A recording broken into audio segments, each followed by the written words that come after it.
Among the duties of the graduation committee is to select a student to speak at these ceremonies. Selections are made based on speech submissions. Our student speaker is Tony Brieschke. Tony from Temperance, Michigan, is graduating with a bachelor's degree in mechanical engineering.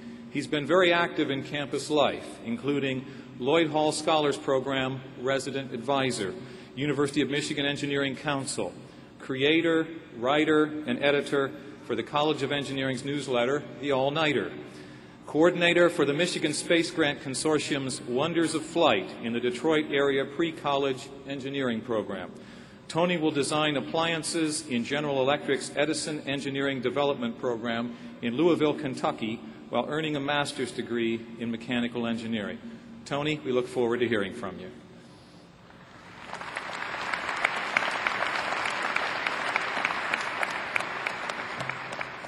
Thank you, Dean Munson. Good afternoon. Wow. So we're finally here where it all started at Convocation years ago. That's great and all, but honestly, I must say I'm a tad disappointed. Excuse me. Frankly, when they said I'd be giving a speech in Chrysler Arena, I was expecting to see Air Georgia defying gravity while putting on a fantastic array of slam dunks while the Maze Rage was popping in the bleachers. Instead, it looks like I've been asked to speak at a funeral.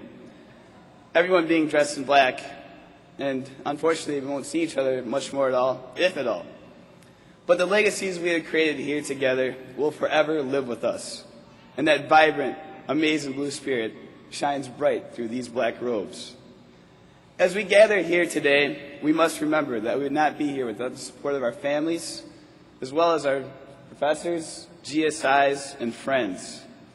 Yes, unlike the ultra-competitive B-schoolers who do not want to help others because of the possibility that they may receive a lower grade than those they helped, and who still struggle to understand simple high school algebra, we engineers established a great camaraderie amongst one another and never hesitated to help each other out with homework or if we're having trouble understanding some crazy engineering concept.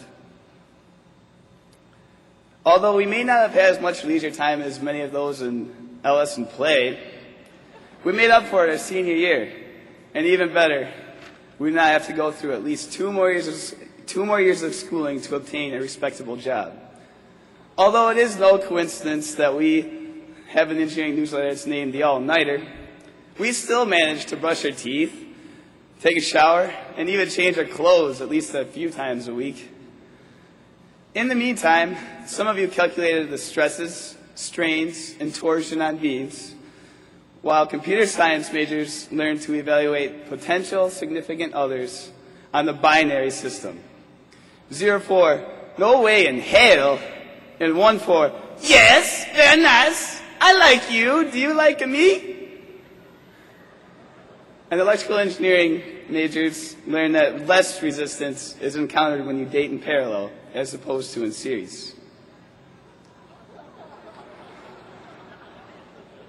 Many of us can just not wait to get out of here, thinking about all of those all-nighters spent stressing over those redonkulous exams that you occasionally failed because you had no clue what was being asked of you.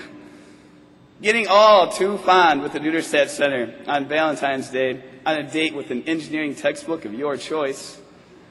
Attending a few classes that you could swear were ABET accredited cures for insomnia. Getting overshadowed by Lurie Tower as you walk to class across the North Campus diag. Missing Jack Bauer in 24 for some group meeting. Unless, of course, we are clever enough to come up with an excuse for not meeting between 9 and 10 every Monday for the entire winter semester. And, of course, you all wish I would just stop talking already so you can walk across the stage, get your diploma, celebrate, and get on with your life. But in reality, deep down inside, we will really miss all the memorable experiences A Squared and university have given us. Like Hot Dog Man in the Big House, and being part of the largest crowd watching a football game in America. Playing Sudoku, doing the crossword, and reading the Michigan Daily during morning classes. Shouting profanities in Yost Ice House. Hitting up B-dubs for those 35-cent wings on Tuesday nights, wait, why are they 40 cents now? Creating a project that was a C-macking success in your design classes that you and your group mates were truly proud of. Stumbling home on the shoulders of your friends, much too late to be functional at your 8:30 a.m. class on North Campus the next day.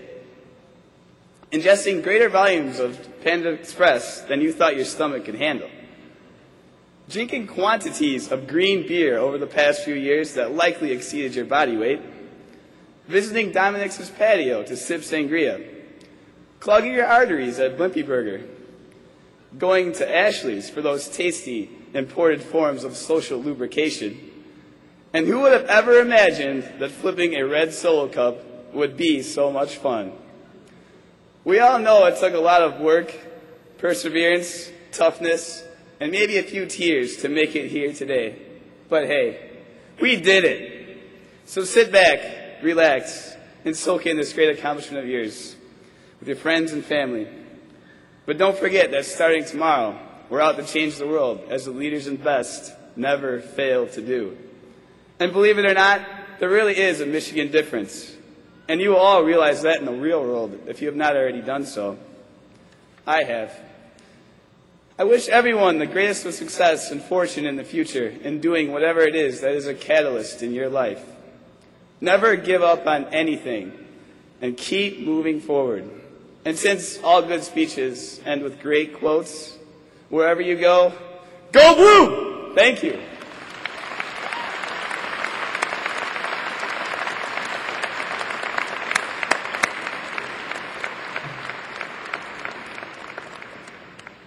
Thanks, Tony. It's always interesting to relive the student perspective.